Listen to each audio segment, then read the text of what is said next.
一心，怎么了？怎么魂不守舍？莫非练功出了什么岔子？掌门师姐，你还是和以前一样，叫我大师姐吧。大师姐，我感觉师父走了之后，这心里空落落的。不对，我记得你当时去了趟燕山派，回来便如此。你和我说，君未期和他师祖游历去了。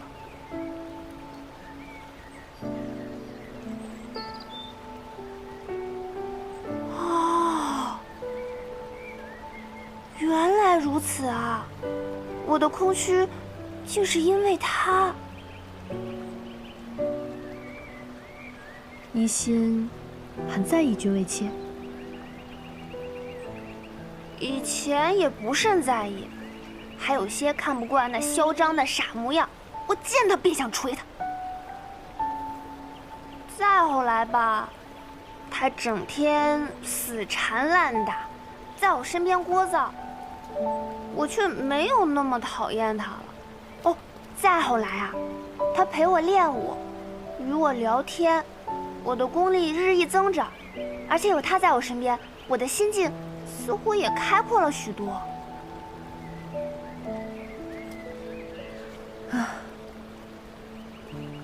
年轻人的交往真好。我把他当朋友，当伙伴，他似乎也很欢喜的。可是后来我们想法不同，我嫌他背懒，不思进取，惹恼了他，便再未相见了。君未期脾气很不好吗？我之前都把他揍得遍体鳞伤，他总是对我笑的，应该说是脾气挺好的吧。脾气这么好的人也会生气啊？可能我伤了他的心吧。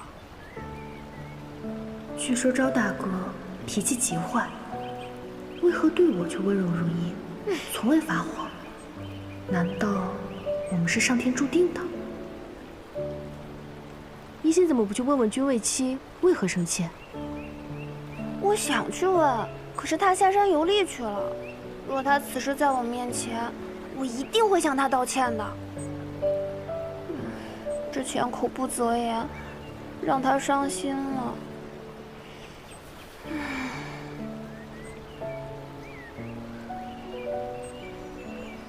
道歉？招大哥道歉是什么样子呢？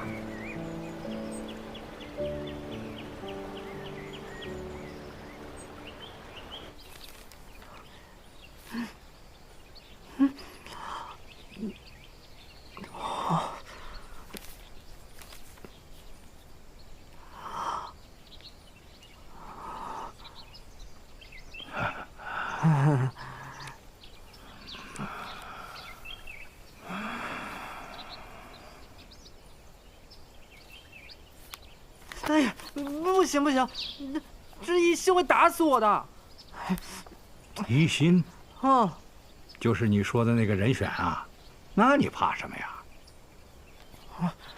哎呀，不行，我们俩连手都没拉过呢。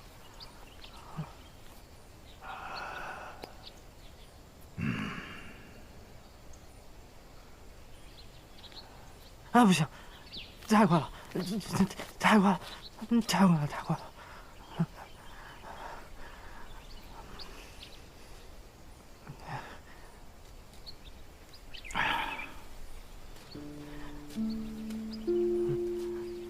要不然，我看咱们还是放弃传功这个办法吧。啊，好在现在出城不久，这天黑之前呀，咱们还能赶得回去。可是，这左右都出来了一趟，如果不试试的话，哎，如果一心不同意的话，见一面也是好的呀。那说不定他也在偷偷的想着我呢。黑狗说：“咱们走吧。”你决定了？啊，确定要回燕山？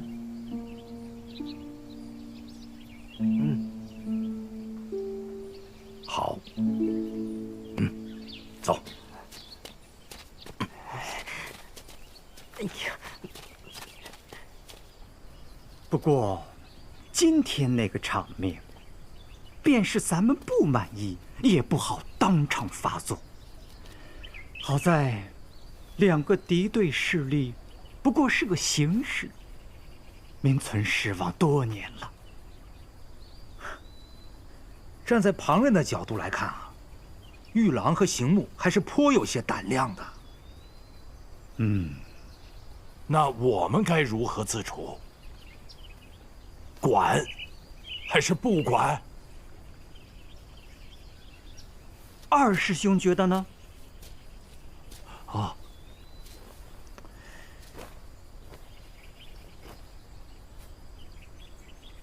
管，不管，不管。等师傅回来，该如何交代？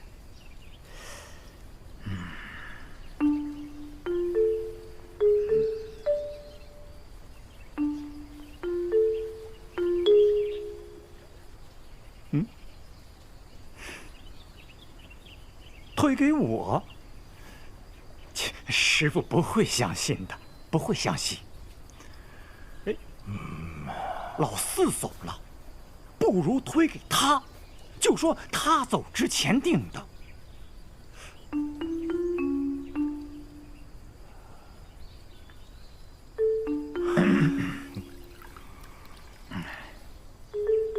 好吧，好吧，自当我没说，自当我没说。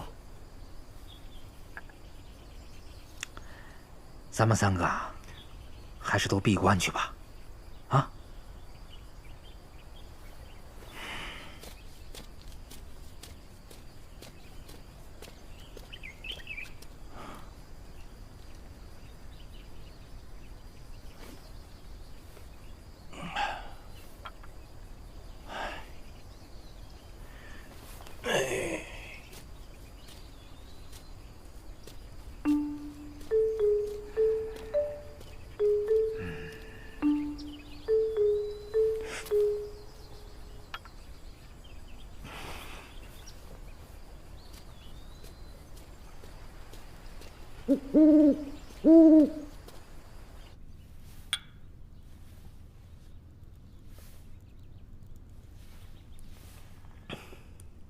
今日几位长辈的表情，好像不是太好啊。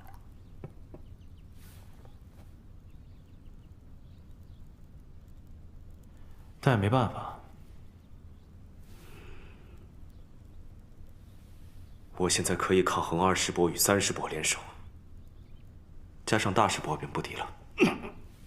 那停，他们只是心中不快，怎么会对我们出手呢？只是需要个化解的方法罢了。啊，稍安勿躁。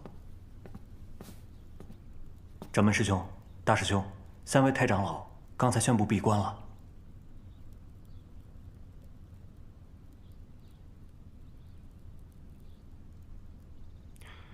知道了。哼，人老精，鬼老灵。这几个老的躲了。好事坏事？算是好事吧。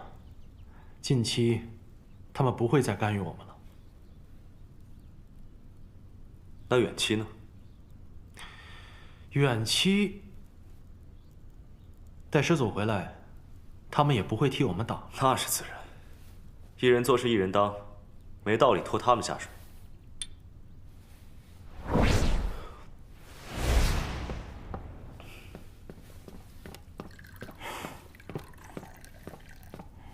小程，我猜你也该来了。小陈见过师兄。你与魏青年纪相仿，叫我大师兄即可。哦，大师兄。一心师姐让我问问君魏七师兄什么时候回来。这一时半会儿可能回不来啊。你专门为此上山？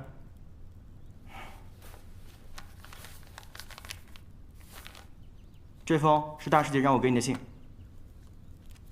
这是大师姐给你的信，这是二师姐给你的信，这大长老给你的信，这师祖回来了吗？那你拿着吧，换物完了，信我也带到了，走了。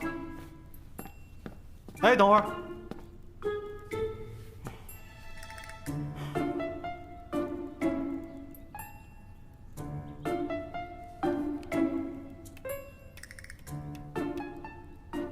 我与大师兄商议过了，决定许你一个燕山派门内弟子的身份。从今以后，你来去自由，也方便传递消息。啊？你们也有信啊？若你有上武之心，我可以代师收徒，教你燕山派绝学。这个就不用了。我娘教我的幻花神功，我练着挺好的。什么？男子也可以练幻花神功？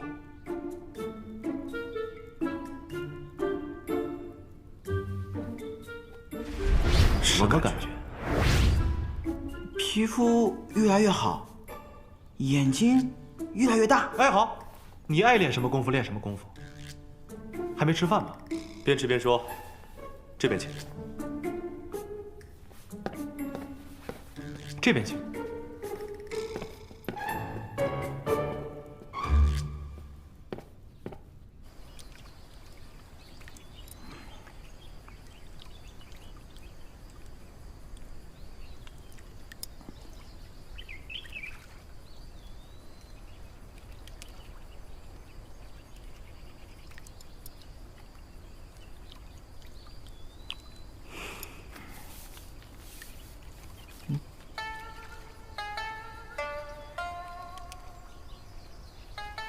掌门回掌门，长老回长老，你要不要这么公事公办啊？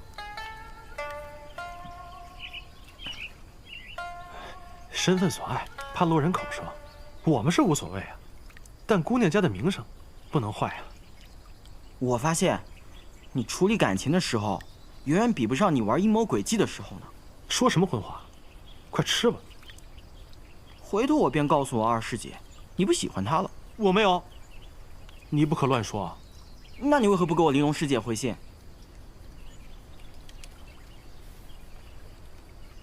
我不知道说什么。你不是号称燕山之智吗？你的智呢？口才呢？我还有要事需要处理，我先走了。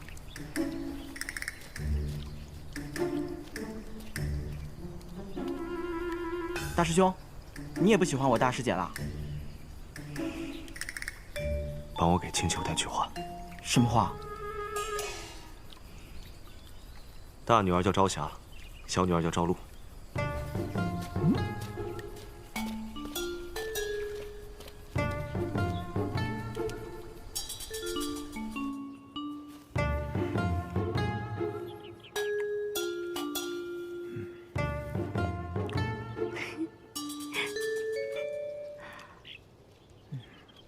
想不到朝行木看似莽夫，居然大智若愚，这霸气的宣言真是令人无从招架呢。顾玉郎这个死人！我看呐，顾玉郎一来心思敏感，想得多，没有朝行木那么耿直；二来呢，因为身体差，怕自己命不久矣，没想过感情的事。师姐，你若去追求，还需主动些，用你的热情感化他的内心。那多不矜持啊！师姐，你现在跟我谈矜持啊？我不是怕他不喜欢吗？你叹什么气啊？呵呵，没事，想我娘了。朝霞、朝露，他喜欢女儿吗？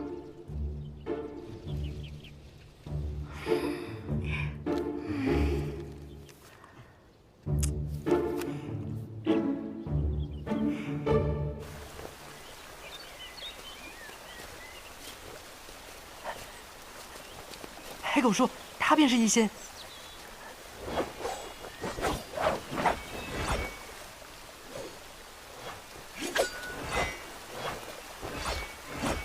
骨骼清奇，果然是个好苗子。哎，黑狗说，那我们带他走吧。有人来了。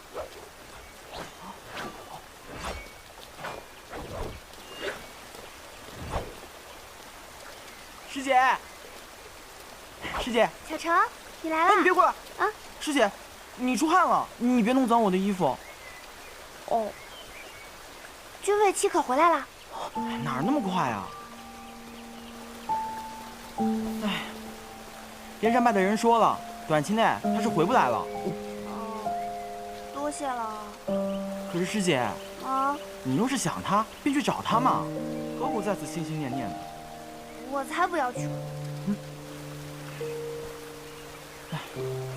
百花门和燕山派都正常来往了，你还矜持个什么劲儿啊？我不许你说了，剑把我拿回去。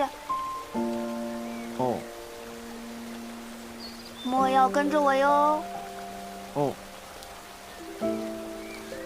唉，难以琢磨的女人们。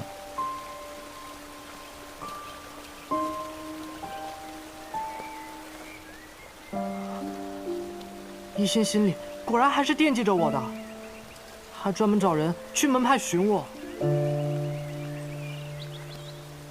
且等等看，找机会再说。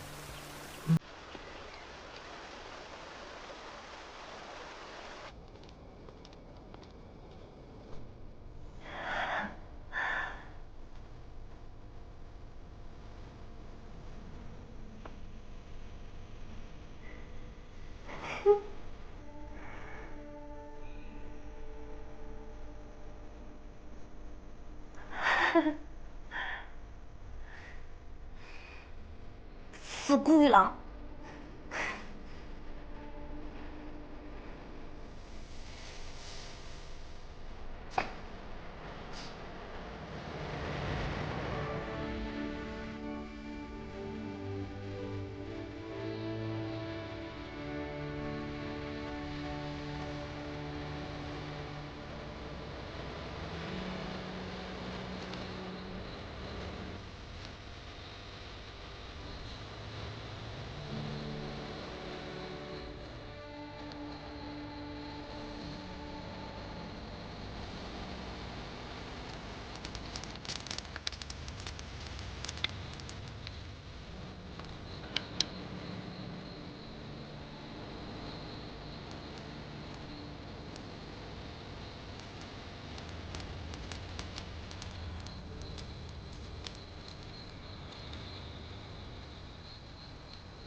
我是在做梦吗？我正想你，你便来了。你是在梦中，你梦中出现的男子，便是你未来的夫君，这是上天注定的。胡说八道！梦里你也这么不着调？一心，你是不是想我啦？一心打招呼的方式还是这么特别。真的是你啊！快起来！君卫七，你由猎回来了？啊，我想你了，便回来见你。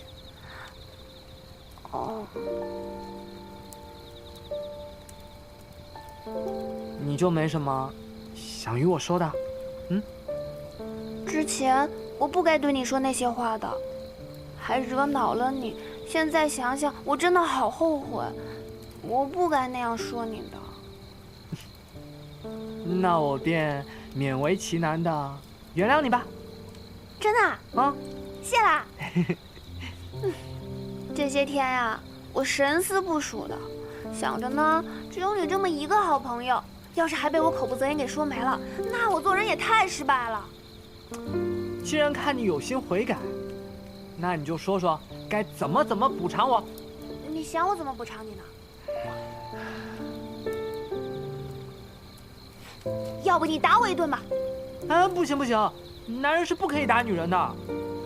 那你说怎么办呢？咱们传功吧。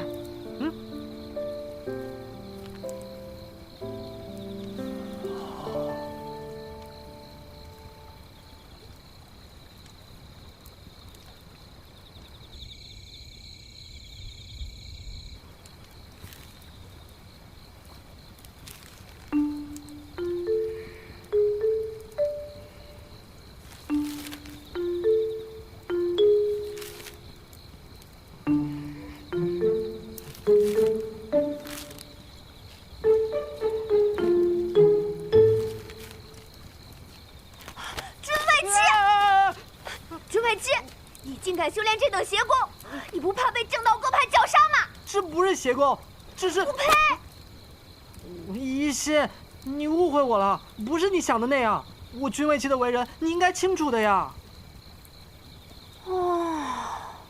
我起初便怀疑，你一个人鬼鬼祟祟、悄然回了燕山，肯定在外面做了什么不可告人的坏事。我没有，你相信我。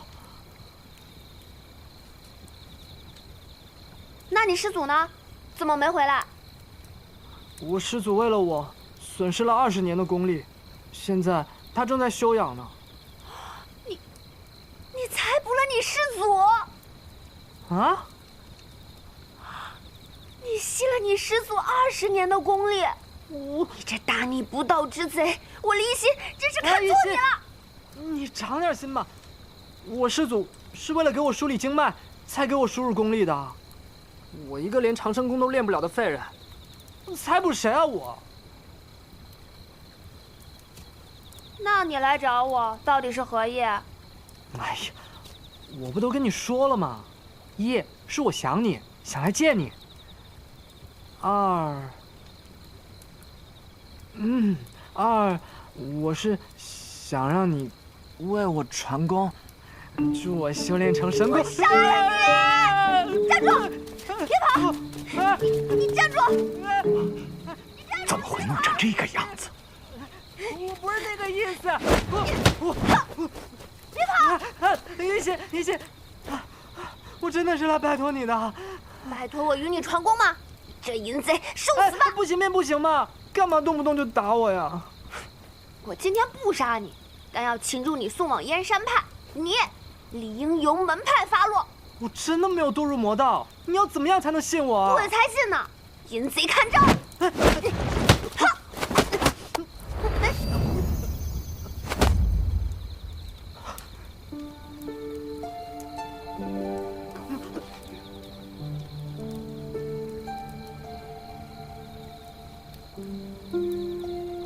你今日便是杀了我，我离心宁死不屈。你若非不信，我也不会勉强你。我走便是。君未期，你回来！你之前不是说你讨厌我吗？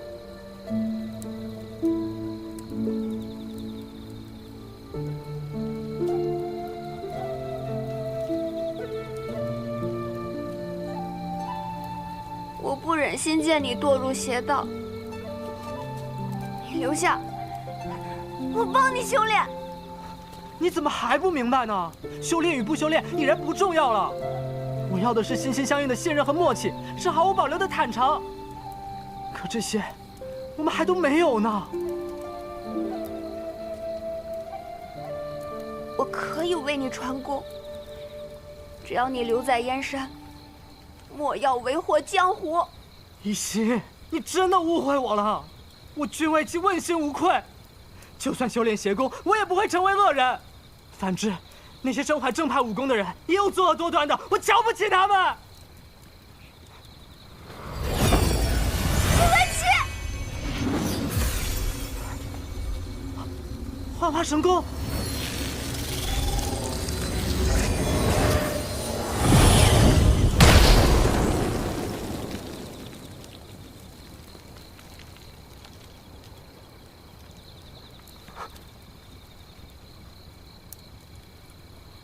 杀了他吗？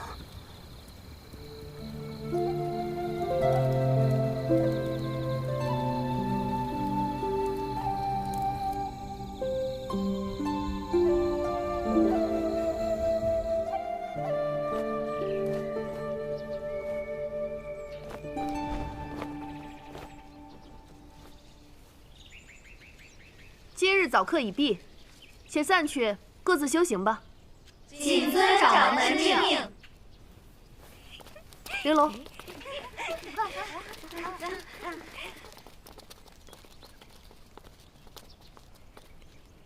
一心和小程呢？小程还没起，一心说他要闭关。一心，怕是想念师傅了吧？只是想师傅吗？不然呢？会不会还有君为妻？光我见到的，他便出手袭击君为妻2次了，难道还打出感情了？不好说，谁知道他怎么想的？哎呀，不过说了你也不懂。我要去找小程了，这家伙刚来几日便被揽如丝，且去给他立立规矩。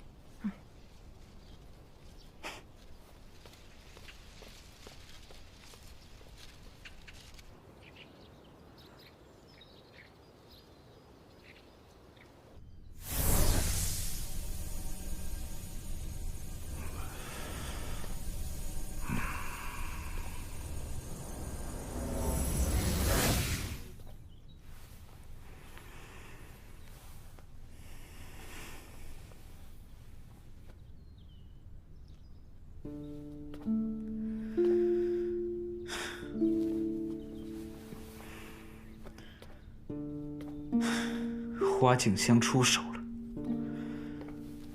意大奇效。回头老夫与他说道说道。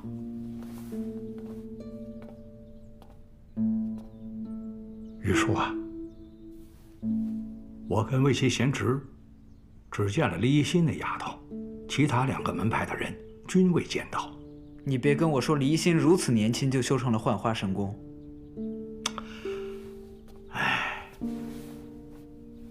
本来呀，他是真的没练成，可不成想，被贤侄一刺激，他猛然间突破了。还有个无奈，只好把人给您带回来了。这混账家伙，把自己搞成这副模样，倒是给别人帮了大忙。李一心那个丫头啊，也是担忧过甚，乱了心绪，才出手的。她还是担心魏齐贤侄走上邪道。他不会解释吗？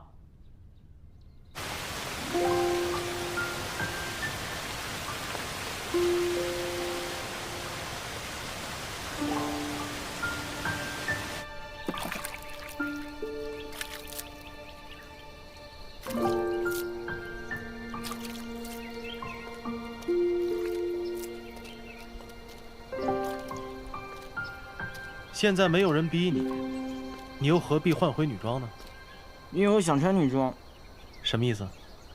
没能见人呗。这是发生了何事啊？以小程的脸皮，都挨不过去了。挨人眼了呗。你何时能把玉玲珑那婆娘给收拾了？说正经的。我发现百花门并没有想象中的那么好。之前我以为这里必定是山花烂漫，美女如云，妥妥的人间仙境。来了之后，我才发现，人不单穷，还不讲理。那也不尽然吧。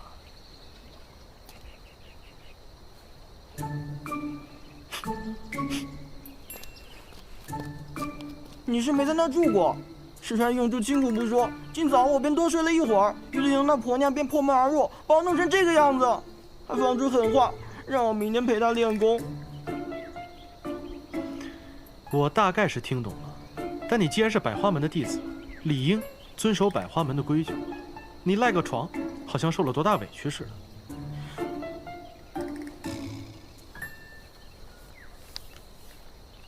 给玲珑。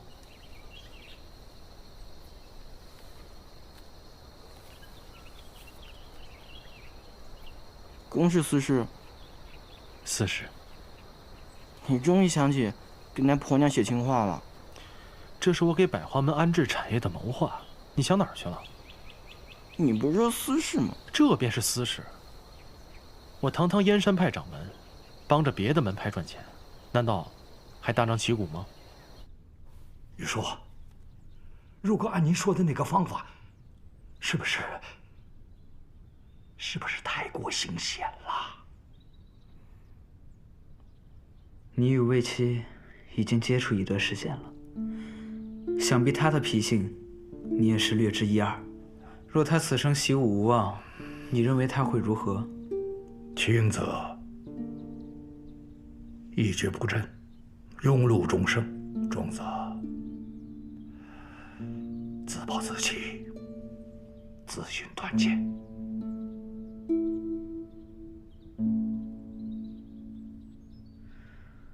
当他还在襁褓之中的时候，被宗泽捡回门派，当时已然是奄奄一息，饥寒交迫。老夫以长生功为他续了命，那时便有了个期待，想看看这娃娃今后能成长到何等地步。可惜，老夫救了他，却也害了他。若是当时将他托付给山下农户，怕是如今他还能帮家里下田干活，或是那家境稍好些的，没准还能知乎者也，考取个功名也未可知。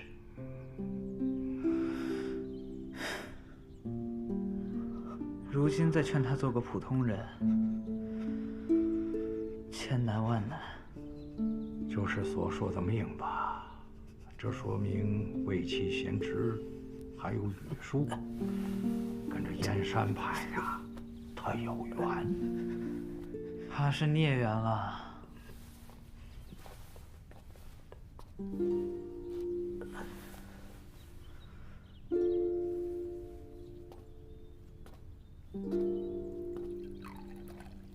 师祖，魏七自幼长在燕山派，从未想过去其他地方生活。即便是今日不能习武，便也不会轻言放弃，更不会自寻短见。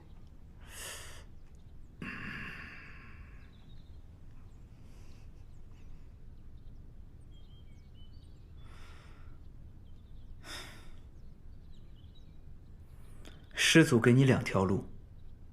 第一，保险的法子。如今你并非不能习武，只是修行内功会有危险，所以我们可以注重外功，以内功为辅，再辅以丹药和药浴，10几20年下来，也能练个8、9不离10。届时即便不是江湖顶级，倒也算是一流高手。对，这个好。贤侄啊，咱们就选这个，稳扎稳打。魏七想听听第2个法子。天雷断体。不，贤侄啊，哎呀，你不知道啊，这天雷断体呀，它太危险了，很多人在惶惶天威之下，直接就灰飞烟灭了。这能引雷入体的人，古今少有啊。那少有不也是有吗？不是，师祖，我选天雷断体。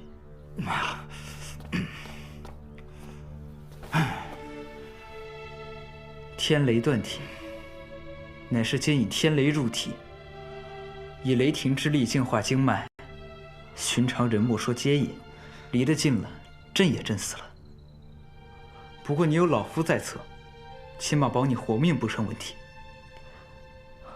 师祖，那最坏的结果是什么？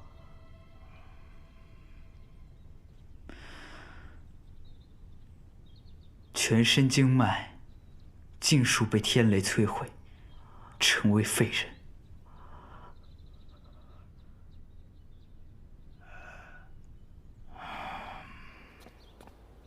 是，东家有要事禀报你。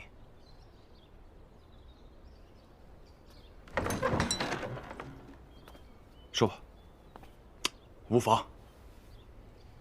接到消息，顾玉郎是暂代燕山派掌门。暂代？是。据说他与招贤木商议，轮流执掌门派。下去吧。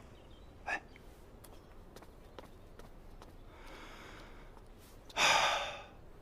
我这愚蠢的二弟啊！这顾玉郎岂是好相与的？他要是当了掌门，享受了权力，怎么可能还奉权给你？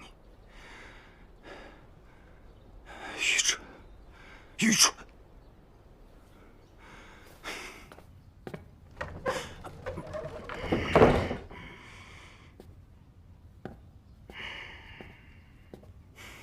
于承先不在的情况下，你有几分把握杀了顾玉郎？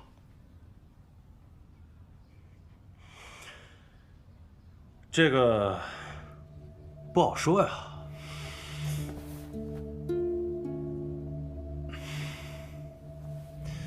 我给你最后一次机会，说出你的条件。你不要跟我在这儿演戏了，你这几日都在伪装，你当我看不出来吗？你帮我搞垮无魂阁，搞死明红，你让我帮你杀谁都行。看样子你不只拿了明红刀那么简单吧？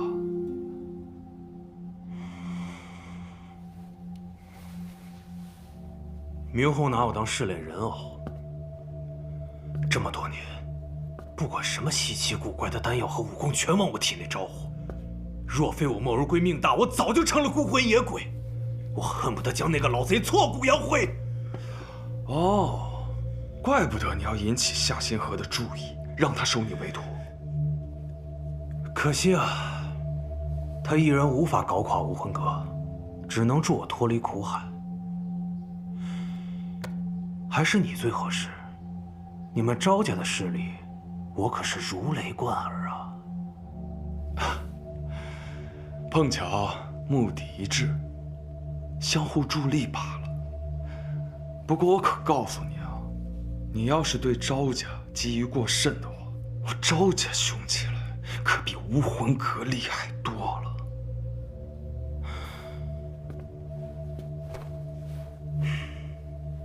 可以，好，那我们便计划一下。这次无论如何都要让招贤木坐上掌门之位。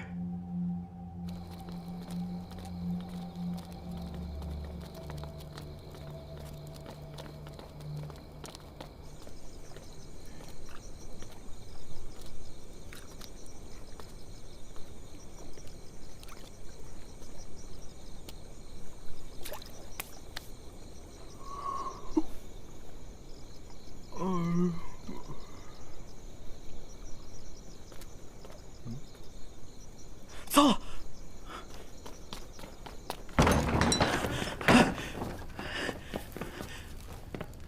师姐，你干嘛呢？哎，我刚好路过，看到屋子里有烟，还以为失火了呢。哦。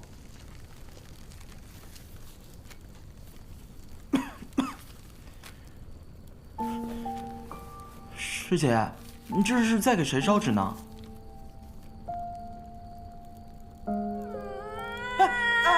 你别哭啊！这深更半夜的，你一哭，别人以为我欺负你了呢。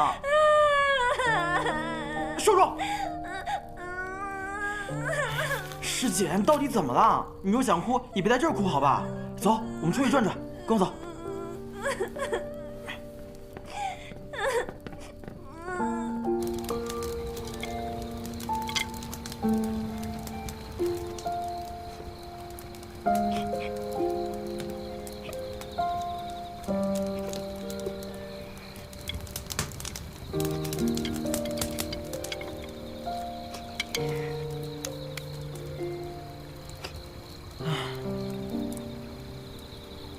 说说吧，你为什么哭？刚刚又是为什么烧纸？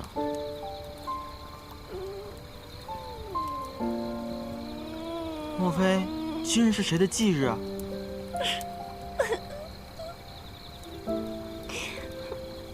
不想说便不说了。吃晚饭了吗？我估计你也没吃，我去采些果子来。我昨我也杀了君未期。你说什么？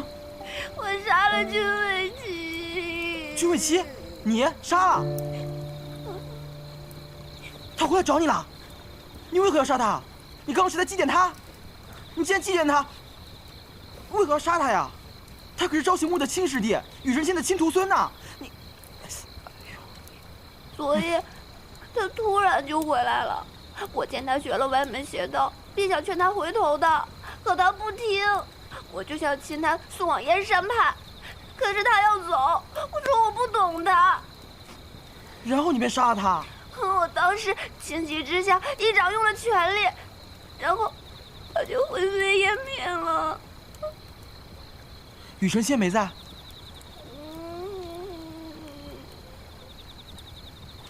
你在哪儿杀的他？带我去看看。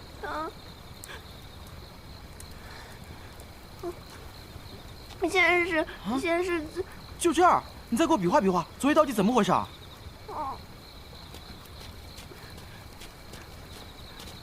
就是先是在这个地方嘛，然后我然后他把我这样在树上，我劝他，他不听，然后我就这样，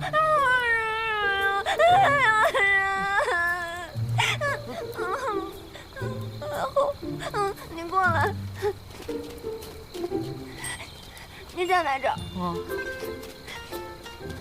我就在这个地方，然后就这样，他便死了。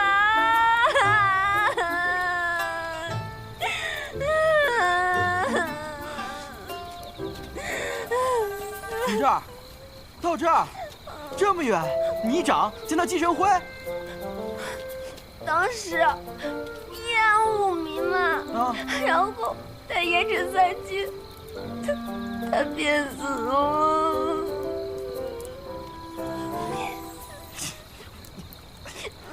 我真是多余管你们的破事儿。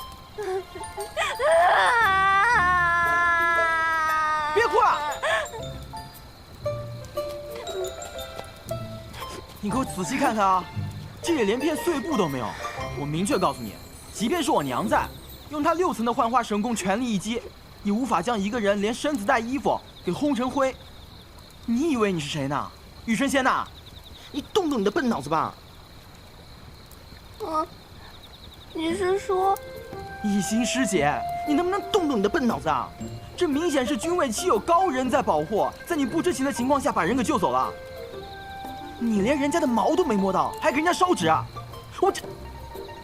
我看啊，你还是给自己逝去多年的脑子烧点纸吧。你气死我了你！